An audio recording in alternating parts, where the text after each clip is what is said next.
Every great idea solves a problem. But have you ever had a solid, bold solution and watched it stall? Not because it wasn't smart, and not because it didn't solve the problem, but because it didn't land the way it needed to. We've all been there. And what's lost in that moment is the opportunity to have an impact, to create change, and to inspire action. That's what we're going to be talking about today. How to lead and use our voices to connect with people and to move the needle where we want it to go with intention and authenticity.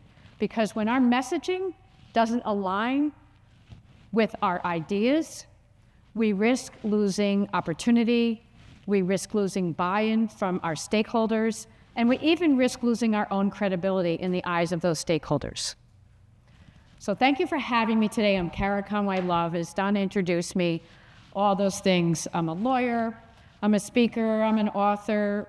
I've done more things than I can admit in my life, and I still am trying to figure out what I want to be when I grow up, but I'm happy to be here today. And welcome to Saratoga, too, my hometown.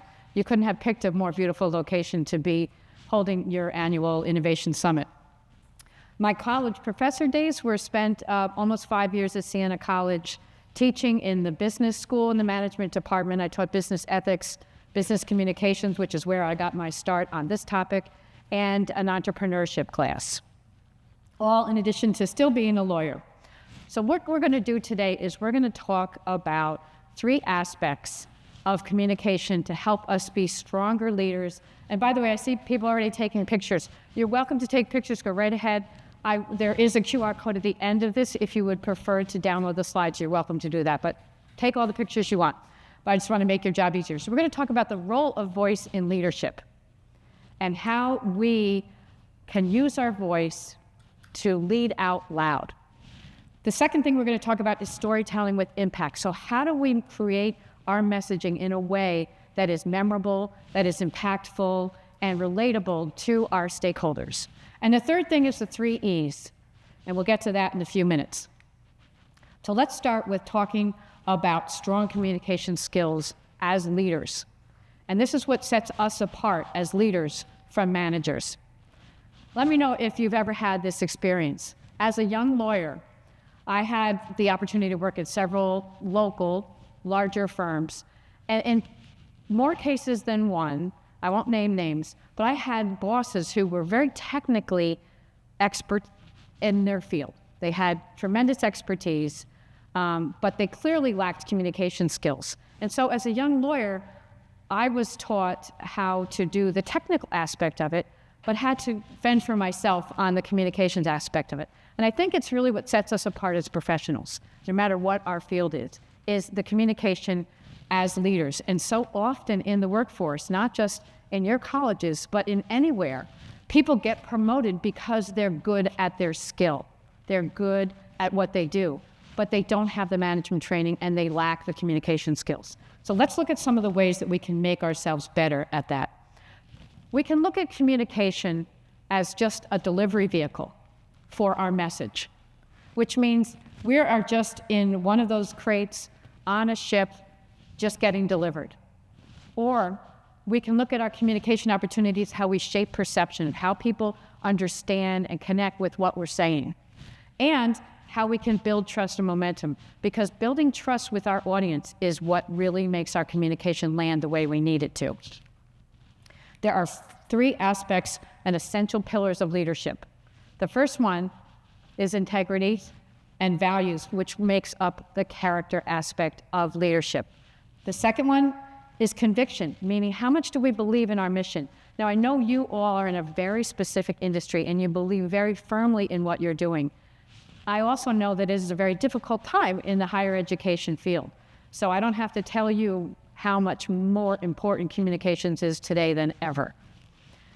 But I know you believe in your mission. And the third is competence, which I already spoke about and alluded to, that you can have such competence in your field. But if you lack the foundational element of communication, this is where leaders fall short. Because none of the other things, character, conviction, confidence, none of that matters if we don't have a foundation based in strong communication skills. So how do we know that our message isn't landing? There's 3 different things we can find consistently that happens. The first one is that you're repeating yourself constantly.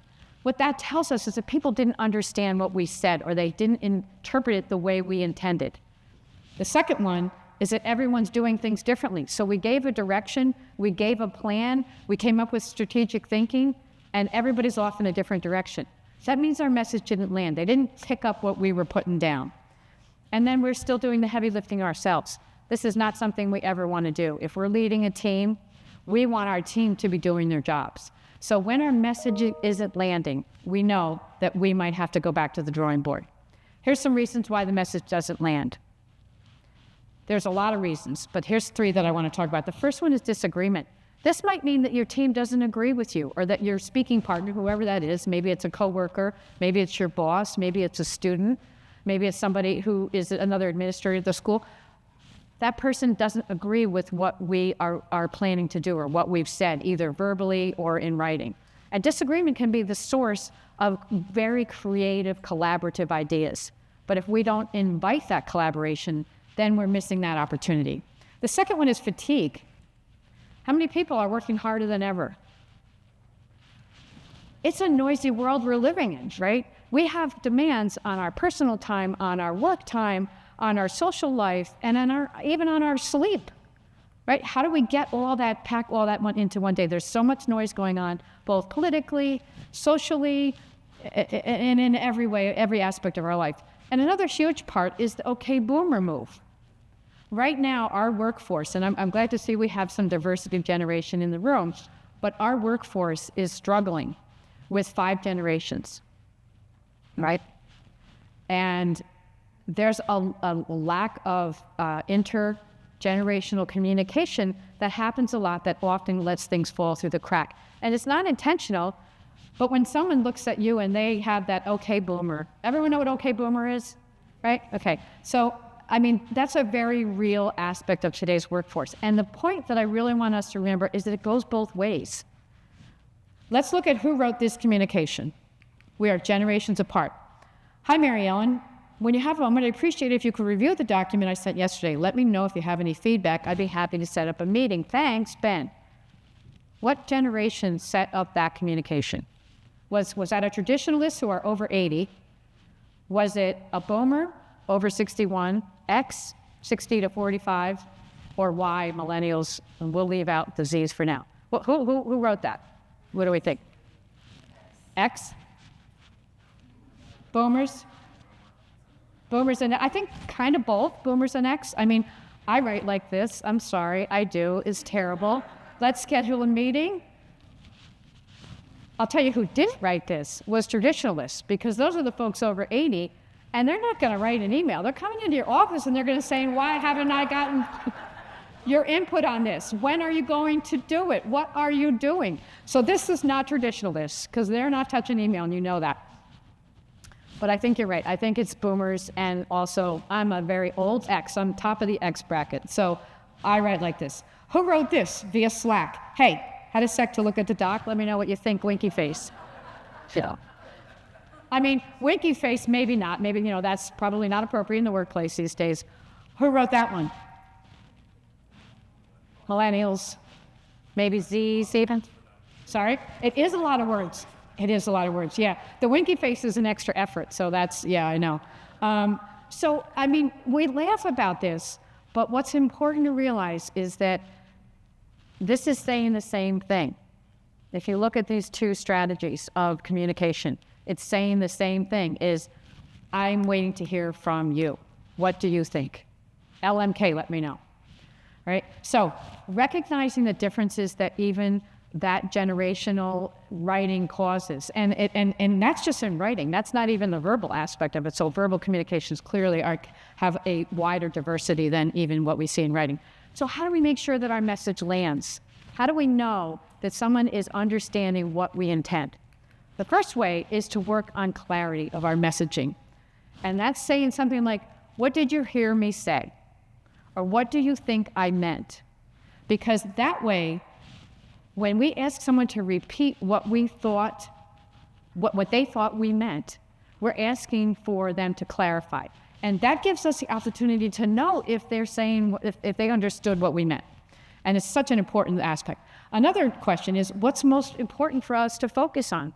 And the reason for that is reason why that is so important is because we want to establish priorities, right? So if you gave someone a list of 10 things to do, or maybe 5, because 10's too many, 5 things to do, are they going to do the first and most important thing that you intended, or are they going to do what they thought was the most important thing? So asking that clarifying question is what's most important for us to focus on, okay? The next one, what's the next step? What's your next step? And what do I mean by ownership of that? Does anyone have any thoughts on how does that give your communication partner ownership of that idea? What does that look like? No one? Go ahead. Well, they know, like, it's communication where they're just like kind of thinking that they expect their getting action. Okay, yeah, absolutely. Because you're expecting them to take action. And by them saying, this is what I'm going to do next, that's the part where they're taking ownership. Yeah, absolutely right. And the action part of it can't be left uncertain, because if you're expecting somebody to deliver, you have to make sure that they know what they're delivering. The fourth one is, what would you do differently? Now, this is different in a slight nuanced way from saying, do you have any suggestions? Why is that different? Do you have any suggestions, or what would you do differently? Why is that different? How are those two things different? Any ideas? Yeah. I want that in the yes and no question. Yeah, you're off. Go ahead. Then first, This is a more open-ended question. Yes. Yeah. also signals that fear about it. Right. Yes. It's sending a very, what you said was, it signals that you care about their input, that you're asking for their input. And as leaders, one of our greatest skills is getting people to collaborate, because collaboration does not come easy for different people, depending on the barriers that we put up, depending on our own status as an introvert or an extrovert. So some people don't feel clear about collaboration and knowing that their voice matters. And that's one of our jobs as leaders and as communicators, is to make people feel seen and heard. And I know we've seen and heard that before, but here's how you actually do it. Not telling people what to do helps to shape their thinking and invites their insight. It is one of our strongest opportunities as leaders, is to ask questions. It's kind of what we call our superpower, because if people know that you're going to ask them questions, they're going to be more involved in the whole process. Let's talk about confidence and things that confidence does not mean. One of the things that confidence does not mean is knowing all the answers. You're not expected to know all the answers. We're going to talk about imposter syndrome in a minute, but not knowing all the answers is sometimes a strength. What some people feel it's a weakness, I view it as a strength. And the reason is because when you think you have all the answers, you're more apt to make mistakes, and you're not asking for collaboration and opportunity. Trusting yourself to navigate the unknown is more important than having all the answers. Feeling ready. Who is ever 100% ready? Oops, I'm going to fall off the stage. Who is ever 100% ready to do their job? Does anyone ever feel 100% confident? Unless you're a mathematician and you have solved the problem, or unless it's strictly a numbers thing where you know the answer is right, there's always gray area. There's always another opinion. And most of us aren't working in the math world, or you probably wouldn't be here. So the other thing is the job title. When you last got promoted to the existing job that you have, or you got a great review, or an award, or some other accolades, did that make you confident already that you got this job, so you're 100% ready with your new job title to do your job? It doesn't really work like that, right? Just because we have a title doesn't necessarily mean we have the confidence to carry out that job without a team in place. Imposter syndrome is a very real thing, and it's surprising to know that 65% of executives feel imposter syndrome at some point during their career, and 70% of CEOs, 71% of CEOs. That's an extraordinary number. Think about CEOs across the board, not just in the education industry, but in corporate America, in every industry, small business. How many people don't feel completely confident in what they're doing? One of the reasons is self-doubt. And that's because we don't necessarily feel ready to do what we're doing. We're going to talk about some ways to overcome that. Another way is overthinking, because we overanalyze. We ask too much for feedback. We ask other people for approval instead of looking within and knowing our own strength for approval. Because when we constantly are asking other people for approval, what that signals to other people is that we don't have confidence in ourselves. We don't have confidence in our work, in our speech, in our relationships. And so you don't need to be sure of everything you do. And in fact, what I said before is if you are sure 100% all the time, you're more apt to make mistakes. And then the fear of judgment. What if people think I'm wrong? What if people don't like me? Has anyone ever made a decision at work and you're afraid that people don't like you because of it? Yeah. I mean, it happens a lot, right? and that's hard because everybody wants to be liked, right? I mean, I don't want you all to sit there and boo and everyone to take out their phone and start texting their friends and whatever. I mean, the fear of judgment is very real. And I don't want to minimize it because I do think it's something that we need to address. But the way we need to address it is we need to feel it and acknowledge those feelings and say, I'm kind of afraid of what they're going to think, or I'm kind of afraid to fail, or I'm kind of afraid of the unknown because I don't know exactly how this is going to turn out, or I've never done it that way before, and that's okay. Feel that fear, and then put it where it belongs. Leave it in the car. Put it in your drawer. Leave it at home, right? Don't bring it with you, and track your wins. I'm a big believer in the brag bag, and what the brag bag is actually tracking your own accomplishments, because there are times where we don't all feel confident in what we're doing. But if we look back on our accomplishments throughout our career, think of it as your little mini LinkedIn resume. Track your accomplishments, be bold, and be proud of what you've accomplished. And look at those things when you're in a time of doubt. Speaking of doubt, reminding yourself that you bring value. You are here because you deserve to be. You got that job you got because you deserved it. You had the experience. I'm sure that you didn't inherit the job. If you did, you would be failing at it. Having that sense of purpose in what we do and connecting that to our own value by stopping to constantly ask others for approval is a very strong self-confidence move that if we could just change our mindset from wondering what other people think to knowing that we bring value, that we belong where we are. That's a big mindset shift, and it is one of the most difficult things to overcome when you're trying to build your confidence. And then letting go of perfectionism, because we all think that everything has to be perfect, and it doesn't. Done all day long is better than perfect. One other aspect of confidence that is so important in our communication skills and as leaders is authenticity. It is so much easier to be yourself than to be someone else. It doesn't mean we can't admire coworkers or bosses or friends or even our own children.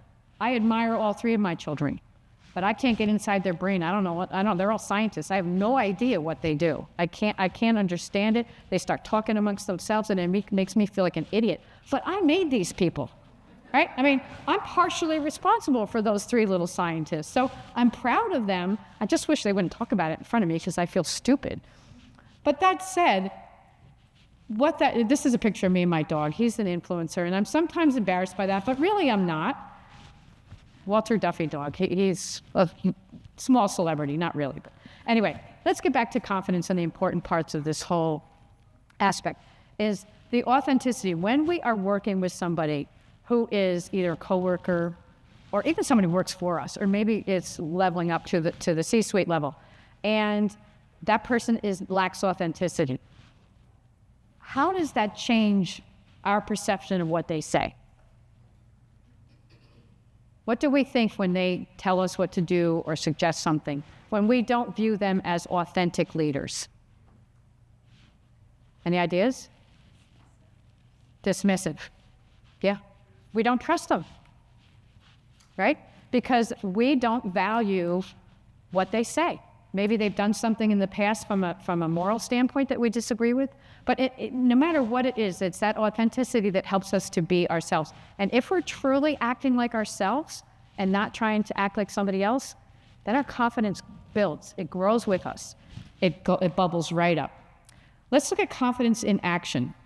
3 things to remember about confidence in action. And one important thing is in a crisis, the voice that people remember and the voice that people look to in times of crisis is the voice that makes them feel steady and secure. Think of this situation in the times of a medical crisis. What people are looking for is clarity. They want to know what they're supposed to do. And they want the person who's calm. They're going to look to the person who's calm to be the anchor in the crisis. And many of you are going through crisis in higher education all the time. People are looking to you to be the anchor, and not rising to the level of what sometimes is hysteria is so critical. And they want consistency. They want people to show up. They want to be dependable. But here's a situation that one of my little smart people that I made went through recently. This would be my daughter, who's a nurse practitioner.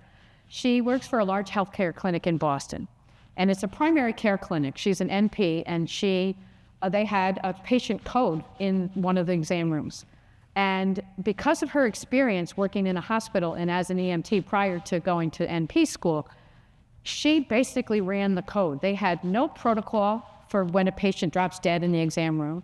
They had no nearby defibrillators. Nothing was ready for them to bring this patient back to life. So she starts, calmly saying, you go call 911. You go out to the lobby, get the defibrillator. And then someone said, let's get him on the floor. And my daughter said, no. The guy weighed 400 pounds, and she knew as an EMT, they would not have been able to get this guy off the floor easily. So she said, no, you go get a gurney in wherever it is, told them where it was, and bring it in here. And then she jumped up on the patient and started doing CPR, broke his ribs, and brought him back to life. So they saved this guy. Fortunately, he died the next day in the hospital, but at least his family was able to be with him. He was in very poor health. But the point is, you can be a crisis communication leader at any point. And you need to be. We all need to be. We need that calm, clear, consistent voice in the midst of all crisis. It's not easy to be that person. Some people are naturally good at it, which my middle daughter is. The other one would have run out of the room at the time. But we all have our strengths. Okay, let's move on to storytelling and talk about how we can use stories to share messages about what we do. To share messages that are going to resonate, that are going to ring true with our stakeholders, and that are going to help move people to where we want them to be. They're going to cause action. Okay? This is going to look familiar to you because it's on APC's website. No offense. It's a great graph. The statistics are amazing. And this is something that I'm sure you're all very proud of because your success is clear. Graphs and statistics tell. Stories sell. Right? Also on the website are stories, and on all of your websites, because I was looking at them all, you have a lot of stories about student success, because that's what brings people in. That's what resonates with people. They look at it, and they know that it is going to help them move. They can see themselves in that story. Once upon a time. So storytelling moves people from knowing to caring to taking action. Storytelling moves people from knowing to caring to taking action. Does that make sense? Let's look at how it works, the power of storytelling. One of the most important things about storytelling, and remember I just told you the story about my daughter, the NP. What do you remember about that? Anyone? What's one thing you remember? I should have waited till the end to ask you this. She was calm. Right. Anyone can be the crisis leader. She remained calm and clear and confident under a really difficult situation. That power of that story was that you just remembered it because I humanized it. I made it about my daughter. It illustrated a point I was trying to make. And you remembered it because you connected to the emotion going on in that room at the time, which was obviously a very difficult situation. Retention helps stakeholders remember, right? Comprehension helps them understand complex ideas. We can tell statistics and show the best graphs and the most illustrative examples, but when we weave it into a story, that's how people understand it. To weave the statistics into your story. That's the difference. And that influence makes people take action. The emotion of it makes people take action. The emotion of your story is what resonates with your stakeholders, and that's how they act. So I'm going to show you a few things about the storytelling framework, and then ways that you can actually use it, because I have a few examples. The first thing is the mission, and asking yourself, why do we exist? And explaining that to your stakeholders. You have to explain the problem that you solve. And right now, you're solving a problem by the education that you offer that other schools can't solve because you're different. And because you have your own unique offerings in the various industries that you teach. You have to explain to stakeholders why they should care.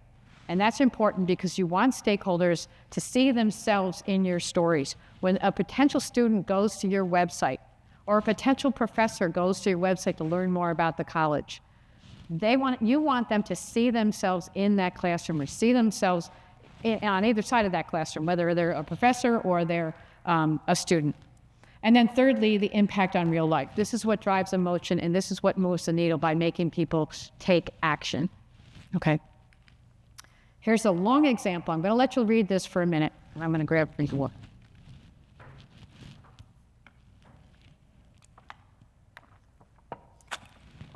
It's that same storytelling framework, but I've plopped an example in there.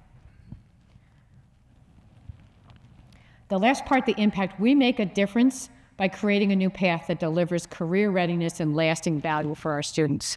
Now, you would not have to necessarily use this example quite in such a long-winded way, but the idea is the framework is there for you to deliver a story with your message. And that's what's going to have a bigger impact on potential stakeholders. Here's a simpler example. Here's a student, Sasha, and she's struggling in school to keep up. She's about to drop out of school, and you have a student success coach who is meeting with her to help. Here's two ways to tell this story.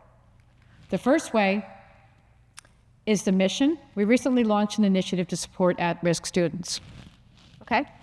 Tells us what you're doing. Stakeholders, our students are balancing work-life, and many are quietly falling behind. And then the impact, dropout rates are high. We're working to change that. All very factual. But why it falls short? Because it's vague and impersonal. We don't know anything about Sasha other than we see a picture of a student. We don't know what her struggles are. We see that she's one of probably many students who are quietly falling behind. But we don't know Sasha because she wasn't even brought into the story. Slapping a picture on it does not make it personal. We need to know Sasha. We need to read this story and remember Sasha's personal struggle. And it fails to demonstrate how it works or why it matters. It's not bringing the whole idea, the message across the line. Here's the second way. We created a student success program to connect with students early and offer proactive support, that's action, right, to students at risk of falling behind.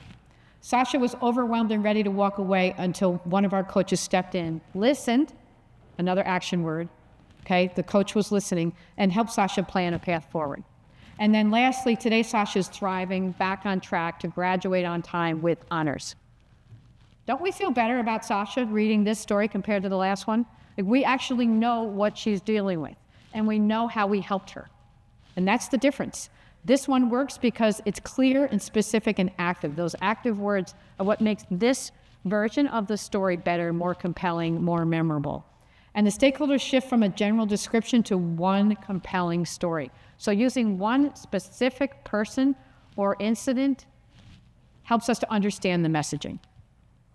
All right, and the impact is very much more emotional because we're all cheering for Sasha, right? All right, so we want to lead with who it helped, not what it was.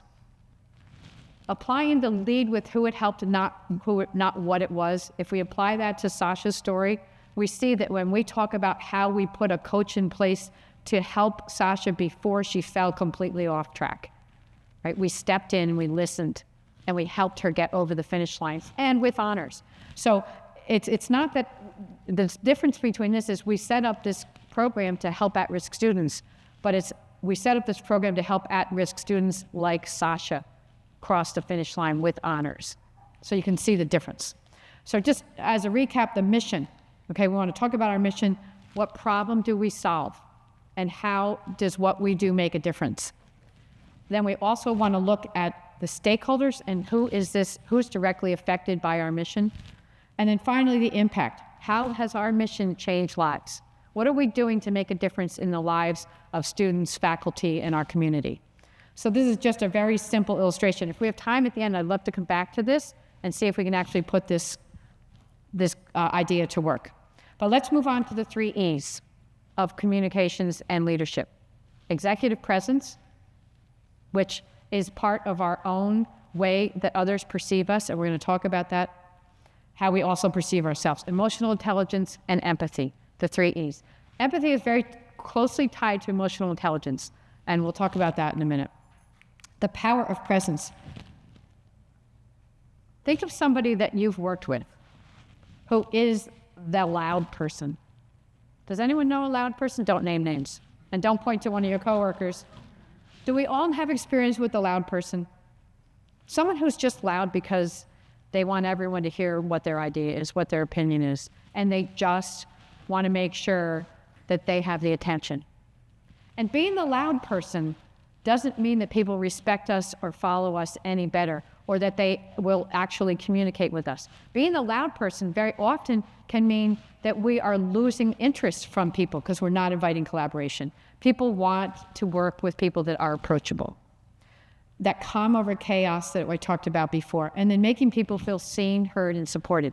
That's a huge challenge these days because of how noisy things are right now and how many demands we have, and making time for everybody. But very often when we have the opportunity to communicate with somebody one-on-one, it's about the executive presence that makes a difference.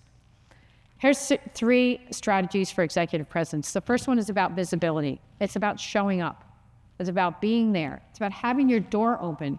It's about people knowing that they can approach you and ask questions. And it's about how we treat other people so that we are around and they can depend on us and not expect us to have all the answers, because we don't. Sometimes we do, and we're sharing them, but we don't always have the answers. Another part is about hesitation and how this can erode trust.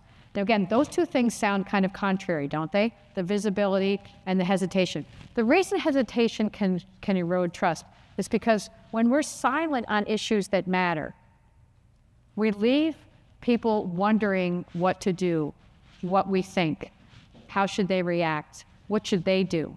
And that confusion that our silence imparts to anybody on our team is eroding our trust, eroding their trust in us.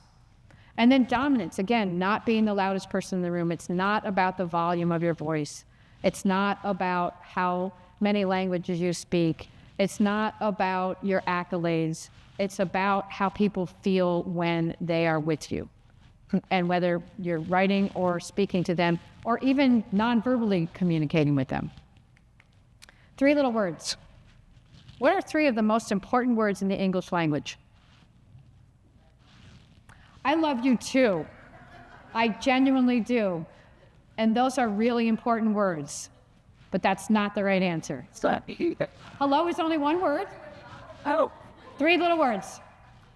What are 3 little words that are so important as communication? Yes. Good. Sorry? I hear you. I hear you. Very close to what I had in mind. I like that. Anyone else? How are you? Also good. Close to I love you. Right up there. What were you going to say? Pizza. Also good. These are great. But here's the 3 words that I think are so important. I don't know. I don't know, but I can find out. I don't know. What do you think? I don't know. What should we do? I don't know. How can we figure this out? The reason I don't know is so important is because the vulnerability that we show when we say I don't know invites collaboration. It invites people in to what they may otherwise perceive is we don't care what they think, we don't want to hear from them, they don't have value to us. But I don't know, let's figure this out, or I don't know, let me find out, is a very powerful 3 little words. Executive presence is a lot like an iceberg. What people see above the water is poise, our tone, our focus on whether it's focus on a specific thing for work, focus on ourselves, whatever we're most involved with at the time. And then what's below the level of the water that they don't see is what earns their trust. That's our ability to regulate our own emotions, to not be a crazy flying off the handle person, and to have empathy, and then our own self-confidence. That's what other people view, and that's what helps build their trust in us, is how they view our self-confidence. Emotional intelligence isn't just how you read the room. It's how you prepare yourself and your own emotions before you walk into the room. Before you walk into the room. Think of the application of this idea before you walk into your next meeting, or before you walk into the last meeting you walked into. How did you feel? Were you tired? Were you unenthusiastic? Were you excited? Were you invigorated because you knew it was an important discussion and you had a lot to add?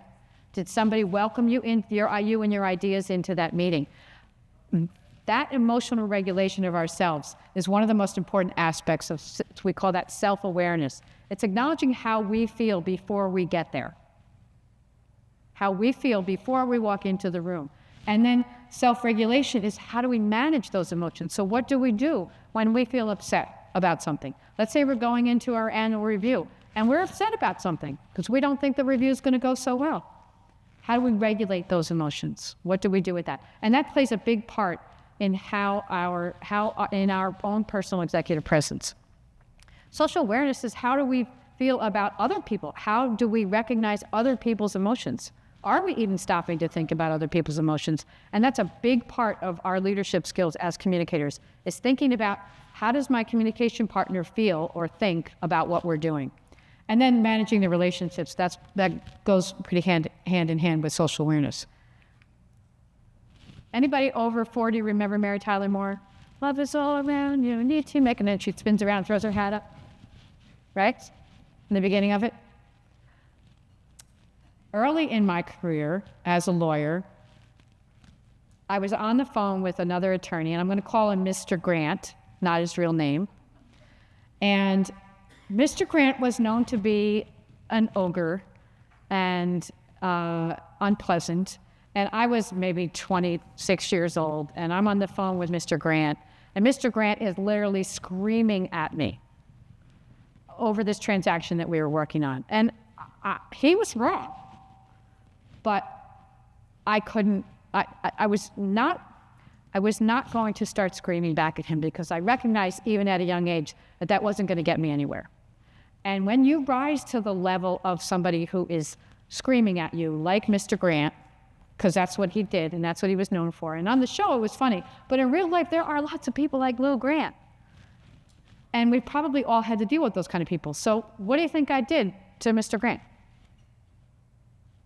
Anyone? Thought I was going to get fired. I hung up on him. I said, Mr. Grant, I don't think this conversation is getting us anywhere.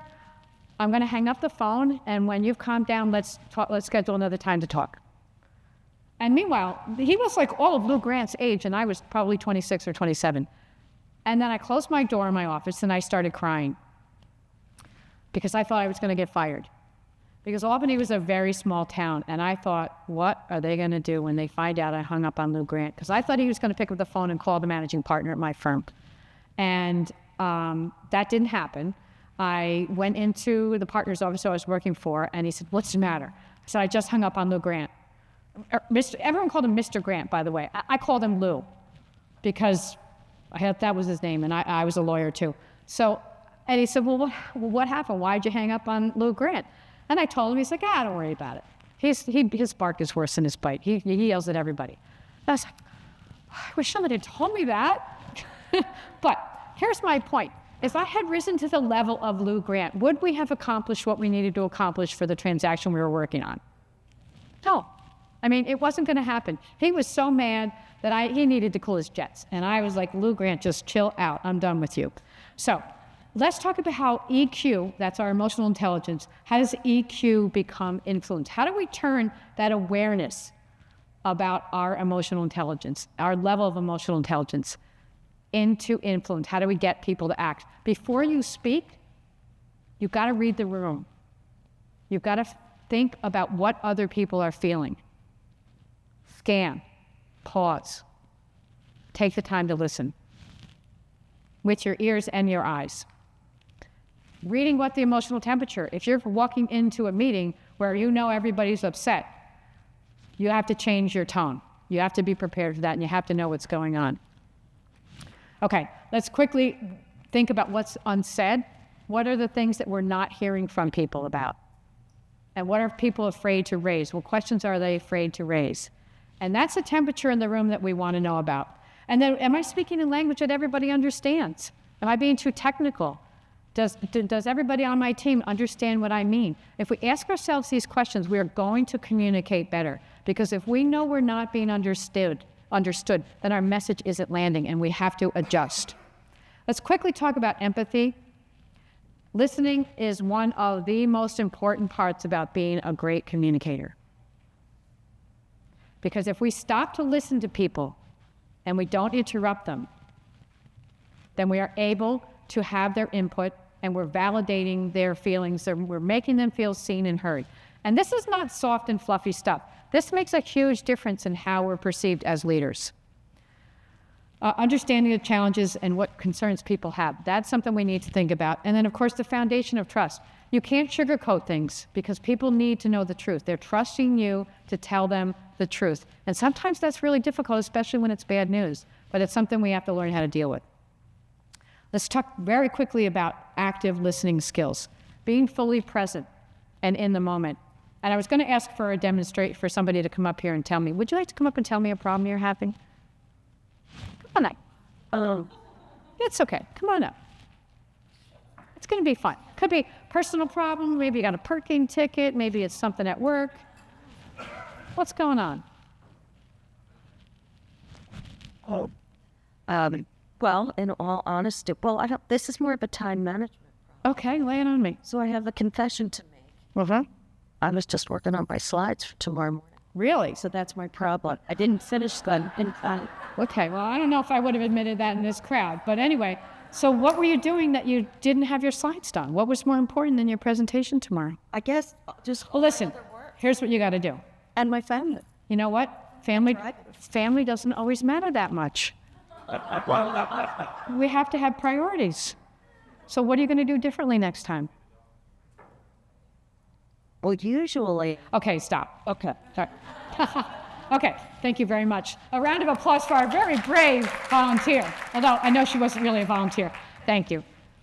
What are some really, really poor empathy-rated skills that I just displayed in a horrible way? What did I do? The family and the closet. Well, that was just rude. I mean, really. Yeah. What else? Family. I completely invalidated her feelings. She was not seen and heard. What else did I do? I raised my voice. My tone was completely obnoxious. What else? I interrupted her 3 times. I was thinking about my own response before she even got a word out. One of the most important parts about empathy is being present and letting people finish before you start thinking about your response. So before you even started to tell me why your slides weren't done, I was already judging that you were a total slacker. That's like fun. Okay, thank you again for being so bold. But you see those types of empathy skills that if somebody is really treating you like that, then clearly there's not a great, you're lacking in your communication skills. But even things like if I had said to you, well, let's talk about how you could have done things differently. What could you have done differently? If I was opening the door to communication and how I really wanted to help you, things would have ended differently. So there's a lot of things. Validating your emotions. I understand how important family is. That must have been a big challenge, right? That would have been a way to validate her feelings. So empathy in action. Let's say you're meeting with somebody, a coworker, and it's a performance issue. And you could do two things. You could go in with a list of things that they blew it on, that they failed on, that they didn't deliver, or what they need to do differently. Or you could go in and say, what's making your role harder right now? What are you struggling with? How can I help? And with this kind of dialogue and listening to the answer, then your communications as a leader is going to end very differently, right? Because you're actually going to invite a way to solve the problem and not just berating somebody for being honest about it. When stakes are high, let's say you're announcing a major tuition increase, not major, but a tuition increase, and that's a difficult situation. You're in a hot room, right? People don't want to hear that. You have two ways to respond. It's just fiscal responsibility. We have no choice. Or you acknowledge that this is a very difficult decision and we don't take it lightly, and here's what we're doing to help. And I know you're going to be talking about financial aid tomorrow. I didn't plan this knowing that. But it's something that you can do differently and it will make your communications come across so differently. Crisis communication. I know that you probably don't have what's going on many college campuses in the last year. Hopefully you don't have that going on at your school, but you might. But this is just an example of many different types of crises that are happening right now, not just in higher education, but in our society. And being prepared to proactively deal with crisis, having a plan in place, is critical. And it also helps you as a leader be able to manage that crisis so that you have a protocol, you have a plan, and you have to carry out that plan. You can't have, this is what's going to happen, and you break the rules, and then not have this happen, not actually enforce the rules. So enforcing the rules is a very important part of having a crisis plan. And then communicating that plan transparently so that everybody knows what to expect. One of the greatest challenges that I'm sure you all faced recently was managing through COVID. And how did you do that as leaders? How did you communicate in a world where I don't know was a valid answer? I don't know how long we're going to be remote. I don't know how long the campus is going to be shut down. I don't know what we're going to do if you get sick on campus. I don't know how long this is going to go on, right? Those types of things, in hindsight now, you probably all learned an awful lot about crisis communication and getting through what everybody went through during COVID. But it's just an example of your own leadership skills in action. Right, so what we covered today, I don't mean to end abruptly, but my time is about up, was the role of your voice in leadership.